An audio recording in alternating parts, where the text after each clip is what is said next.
Alors voilà, on lui court après depuis longtemps et c'était difficile de mettre le grappin dessus, comme on dit. Pourquoi? Parce qu'il est en demande un peu partout. Et je me disais, moi, mais pourquoi on ne connaît pas à Montréal vraiment, puis au Québec, comme il doit être reconnu?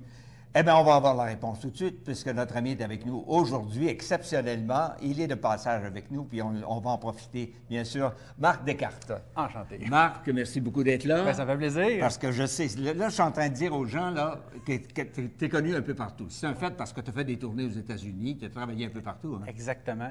Surtout dans des concours de magie, Oui.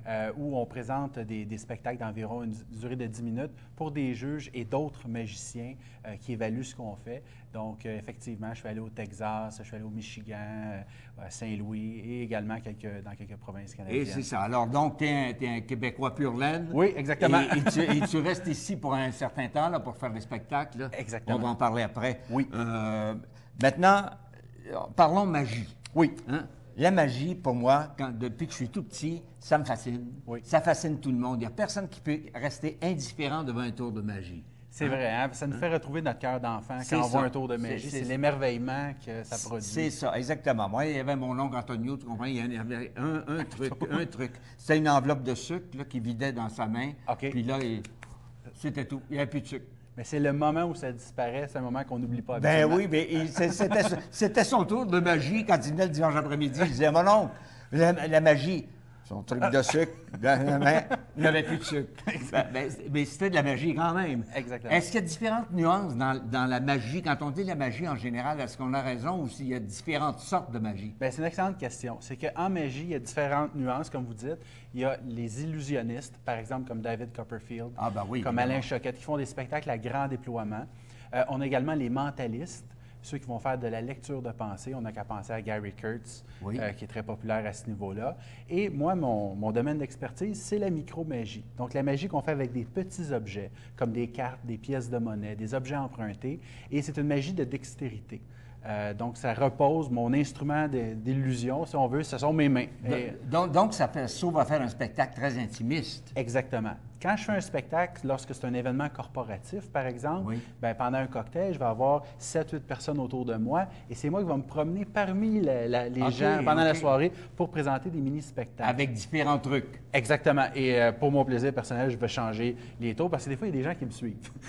Alors, quand quelqu'un me suit, je l'impressionne avec d'autres choses. Oui, puis il y en a là, qui ils doivent se vanter. Oui, oui, je sais comment ça se fait et tout Ah, ça. ouais. Tu comprends? Puis on ne sait pas comment ça se fait. Et ça, c'est choquant un peu. Exactement. Puis pour chaque numéro, j'ai à peu près 4 différentes méthodes d'effectuer le même effet. Donc, quand j'ai à répéter le numéro pour une même personne, j'utilise une méthode complètement différente. Alors ça peut être désarmant pour quelqu'un qui essaie de retracer comment l'illusion est accomplie. As-tu ce talent-là depuis la tendre enfance? Bien, ou- je dirais que quand j'étais jeune, j'étais un bon joueur de tours. Et j'aimais ça jouer des tours à ma soeur, à mes amis. Ça paraît dans l'œil. Ça ment pas. Ah, vous n'êtes pas surpris d'apprendre ça. Alors, j'étais un joueur de tours et je pense que naturellement, les tours de magie, le fait de faire un tour à quelqu'un qui ne peut pas expliquer, ça m'a attiré. Et c'est comme ça, après avoir vu un magicien qui venait à mon école faire un spectacle, c'est là que j'étais tellement émerveillé. Et je dis, il faut que je comprenne comment il a As-tu fait. suivi une formation avec quelqu'un? Oui. Ou tu as un mentor? Mon mentor, c'est Gary Kurtz. Ah, ben oui, pas n'importe qui. Pas quand même. n'importe qui. Donc, j'ai étudié avec lui lorsque j'étais fin de mon adolescence. Et en même temps, je travaillais dans des restaurants à Laval comme magicien. Alors, 3-4 fois par semaine, j'allais dans des restaurants et je présentais des tours de magie aux tables OK. en même temps que je prenais les cours avec Gary Kurtz. Donc, ça a été pour moi là, ma formation en tant que micro-magicien. Maintenant, il s'agit de prouver aux gens ce que Oui. j'ai dit. Là, c'est le Ah meilleur. ouais, vous avez mis la barre très haute. Non, parce que justement, je le sais, depuis le temps qu'on se connaît, là, je me suis fait prendre, j'ai regardé avec les yeux, j'ai regardé le plus près possible. Il y avait des témoins à ça, puis on comprend rien comment ça se fait que ça se passe de même. Alors, allons-y avec les trucs pour que les gens en profitent. Une Là. bonne idée. Ben oui, absolument. Et j'ai choisi de commencer avec un numéro que j'ai présenté au championnat canadien de magie. Parce que ça, c'est un tour qu'habituellement je fais pour d'autres magiciens. Alors, je trouvais ça intéressant de vous montrer ce genre de tour-là qu'on présente pour les magiciens. Et j'utilise des pièces de monnaie pour le faire. Ce sont des dollars américains, vous pouvez vérifier. Oui, oui. Des pièces qui sont très vieilles, qui sont plus grosses que nos 25 sous, donc plus faciles à voir. Oui, Parfait, vous pouvez le placer dans ma main. voilà. Excellent. Donc, ces dollars-là sont très vieux. Ils ont changé de main très souvent, tellement souvent qu'ils peuvent le faire maintenant automatiquement. Lorsque mes pouces se touchent. Une première pièce. Voyage. Oui. Oui, mais la première, vous ne saviez pas à quoi vous attendre. Mais donc, non, je pensais que les 4 étaient là. Ben oui, je vais le refaire. Cette fois-ci, il y en a bel et bien 3. 1, 2 et 3. On est d'accord? Oui. Cette fois-ci, vous allez l'entendre. Écoutez bien ça. 2. Et ce n'est pas des sons en chocolat, c'est des pièces solides. On ne les a pas vus passer, là. Mais des fois, il y a des gens qui me disent, Marc, peut-être que ça va dans les manches. Alors, pourriez-vous tenir ma manche peut-être à 2 mains pour être certain qu'il n'y a rien qui puisse passer? Oui, ça a de l'allure, Ça a de l'allure? Bon, il y en a 2. Écoutez bien ça, vous allez l'entendre. Il en reste 1. Il y en a 3 dans la main. C'est incroyable. Il ne s'est rien passé en le poignet, Vous ça, avez c'est sûr. entendu? Mais peut-être que c'est l'autre manche. Peut-être c'est l'autre manche. Mais je me disais, si j'utilisais votre main, les gens ne pourraient pas penser que ça sort de mes manches parce que vous n'avez pas des manches truquées. Mais non, non. mais là, pas Pas que je sache, pas que non. vous sachiez. Alors, placez votre main paume vers le haut et on va compter ensemble. On en a 1, 2 et 3. Et vous allez refermer votre main solidement. Et la dernière pièce. Là, il faut que je change un peu ma méthode, comme je vous disais tantôt, parce que vous savez à quoi vous attendre. Alors, cette fois-ci, je vais laisser la pièce dans ma poche. Mais des fois, elle passe à travers la poche. Je peux même la laisser dans la poche et la rendre invisible. Avez-vous senti quelque chose? Absolument pas. Rien senti? Absolument pas. Parfait. J'ai rien de caché dans les mains ou entre les doigts. J'ai les mains serrées, là. Et les manches sont remontées. Je vais vous demander de vous-même ouvrir votre main lentement. Oui. Et on va compter ensemble. 1, 2, 3 et 4 pièces Oui. dans votre main. Avez-vous compris quelque chose? On va se poser. Alors ça, c'est un exemple. Et c'est ce que j'aime de la micromagie, c'est que j'amène la magie dans les mains des spectateurs. Et j'ai remarqué que c'est ce que les gens se souviennent le plus. C'est les tours auxquels ils ont participé eux-mêmes, auxquels la magie s'est produite dans leurs mains. Mais est-ce qu'un magicien, c'est jaloux de ses tours, puisque vous dites que vous les partagez avec d'autres? Moi, je ne les partage pas. Moi, je suis jaloux de mes tours. Oui. Non, mais il n'y a pas de mal à ça. Oui, exactement. Moi, je trouve ça très important de garder les secrets. Je vais échanger mes secrets des fois avec d'autres magiciens pour lesquels je veux connaître leurs secrets. Je vais faire des échanges comme ça. Un truc, mon truc, ton truc. Exactement. On fait du troc. Un troc de truc. Mais non, je ne publie pas mes effets. C'est des tours qui ont pris beaucoup d'années à développer. Il y a beaucoup de nuances, beaucoup de finesse dans ce que je fais. Donc, Oui, je le garde pour mais moi. ça demande beaucoup de concentration. Je suis convaincu de ça. Également. Et la concentration, ce qui est peut-être le plus difficile pour un magicien, c'est comme l'image du canard au-dessus de l'eau. Il a l'air normal, mais en dessous, il pédale. Bien, c'est un peu la même chose. Quand on fait de la magie, on doit divertir les gens, on doit être à l'écoute, mais en même temps, il se passe plusieurs choses dont les gens n'ont pas nécessairement connaissance. C'est une belle image. On peut, est-ce qu'entre nous, là, on peut peut-être se le dire, est-ce qu'il y a une façon de distraire les gens quelques secondes pour ne pas qu'ils se rendent compte de ce qui se passe? Bon, oui, il faut distraire les gens, mais ça, c'est peut-être la pointe de l'iceberg. Quand les gens disent que la main est plus vite que l'œil, c'est vrai des fois qu'il faut qu'on soit rapide, mais il y a d'autres techniques qui sont utilisées.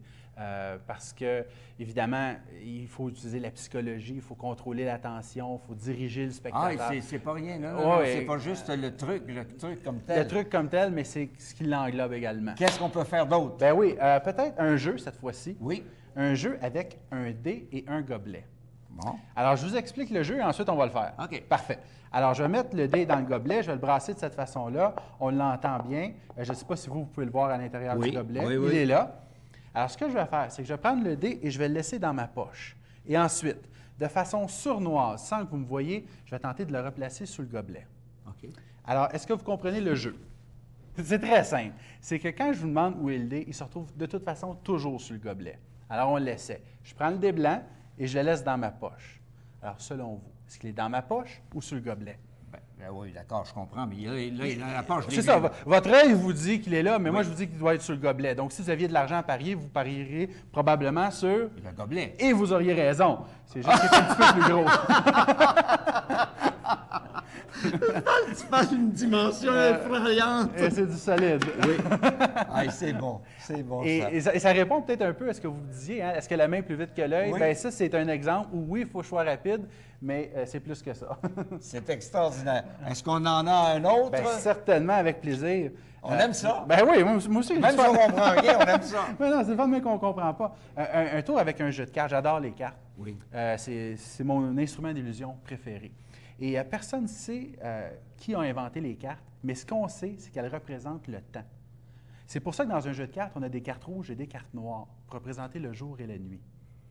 On a 4 symboles, pique, cœur, carreau, trèfle pour les 4 saisons. Oui. 52 cartes pour les 52 semaines. Oui. Et si vous additionnez la valeur de chacune des cartes, vous obtiendrez 365, le nombre de jours dans une année. Alors moi, je me suis dit, si les cartes représentent le temps et que moi, je manipule les cartes, peut-être que je pourrais les faire voyager dans le temps. Voyons voir si c'est possible. Mais ça, ce que vous venez de dire là, je ne le savais pas là. Oui. Et je trouve ça intelligent. Là. Oui, parce que c'est au Moyen Âge que ça avait été Oui. développé. Donc, j'ai une carte ici qui va représenter le futur qui est inconnu. Je laisse devant vous. Maintenant, à travers ce jeu dont toutes les cartes sont différentes, je vais vous demander d'en choisir une, celle de votre choix. Oui. Prenez le temps de choisir celle qui vous convient. Je pense. Je ne vais pas vous influencer Non, d'aucune façon. admettons que je prenne ça. Parfait. Et vous la montrez à la caméra, je vais me retourner pour ne pas la voir. Et maintenant, ce qui est important, c'est que vous tenez votre carte de cette façon-là. Et Comme ça? Comme ici. ça c'est parfait. Et vous allez vous faire une image mentale de ce moment où vous replacez la carte.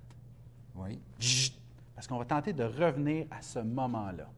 Alors, je laisse la carte dans le jeu et je vais les mélanger d'une façon un peu spéciale, je vous le dis tout de suite. Oui. Je vais prendre la moitié du jeu, environ 20 cartes, et je vais les placer face en haut. L'autre moitié face en bas, dos à dos, face à face, créant un chaos total dans le jeu. Donc, on a des cartes qui sont dos à dos. Oui. On a des cartes qui sont face à face. On voit que le jeu est vraiment tout mélangé. Et puis il est neuf en plus. Il est neuf en plus, vous m'avez vu l'ouvrir. Alors, je vais vous demander de prendre la dame de carreau vous-même et de la passer au-dessus du jeu, comme si c'était une baguette magique. OK. Passez-la au-dessus du jeu.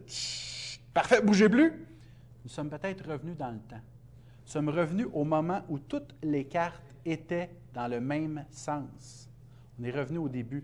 On est revenu au moment que vous aviez en tête, là, Oui, l'image oui. mentale où vous replaciez la carte. Regardez.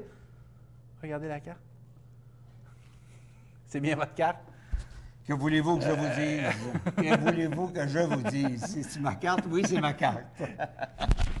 Et j'en fais un dernier. En terminant, on va aller rapidement. Vous allez me nommer une carte à voix haute. Cette fois-ci, je vous fais choisir une carte et vous voyez l'identité des cartes. Donc, juste en nommer une à voix haute, on va l'utiliser. OK, l'as de pique. L'as de pique, ça, c'est une belle carte. Alors, on va l'utiliser. Et vous allez inscrire. Je vais avoir besoin de votre nom sur la carte. De cette façon-là, on va être certain qu'il y a une seule carte dans le Je peux monde. faire ça devant vous, là. Oh oui, absolument, absolument. Fantastique. Alors, la carte est signée. Il peut n'en avoir qu'une seule comme celle-là. Oui. Et je vais la laisser dans le jeu, au centre, comme ceci. Je vais vous montrer qu'elle n'est pas sur le dessus. On a votre roi de carreau. Oui. Mais si je claque des doigts, l'as de pique va passer à travers tout le jeu et remonter sur le dessus. Je fais une deuxième fois. L'as de pique est là. Je la laisse dans le jeu. On voit bien? 1, 2, 3. Et l'as de pique revient encore une fois sur le dessus, avec votre nom de marqué dessus. Avec grande complicité. Avec grande complicité. On l'a fait ensemble. Mais au début du numéro, je vous ai présenté une carte qui représente le futur. Oui. Eh bien, croyez-le ou non, le futur devient inévitablement le présent. Parce que la carte que j'avais placée sur la table, c'est exactement votre carte. Ben là, par exemple, là, franchement, c'est là depuis tantôt. Ben, là. c'est là depuis le début, exactement. Donc, c'est pour ça que le temps fonctionne en cycle et c'est la preuve. Ça, c'est la micromagie. C'est exactement ça, la micromagie. Vous avez eu 3 exemples de classiques de la micromagie. Ben là, je sens qu'il y a des centaines de personnes qui vous veulent, là. Ben oui. Réunissez 50 personnes ou 30 personnes, là, puis faites venir Marc. Ben oui. Votre site Internet. C'est le www.magicien.ca. Et puis, je suis en spectacle également le 5 mai prochain Oui. à l'Hôtel W Montréal. Au centre, oui, oui. Oui, et je fais un spectacle de 75 minutes composé uniquement de tours de micro-magie. C'est pour 30 personnes maximum dans la salle et c'est une belle expérience à vivre. Alors, est-ce qu'on peut par le site Internet? Oui, les billets sont en vente sur le réseau Admission. Oui. Alors, faites marque des cartes sur le réseau Admission, vous allez trouver mon site. C'est encore une fois le 5 mai. Le 5 mai à 19h30 au W Montréal. Marc, un gros merci d'être merci venu à vous, nous voir. Et puis, je pense qu'on va se revoir. J'aimerais bien Parce ça. que je vais réfléchir à ça, là, ce C'est à soir-là. ça, donc. Je vais exactement. réfléchir à ça sérieusement. Ben, Alors, je vous dis merci, Ben, Marc. Merci beaucoup. À la prochaine. À la prochaine. Merci bien. Merci.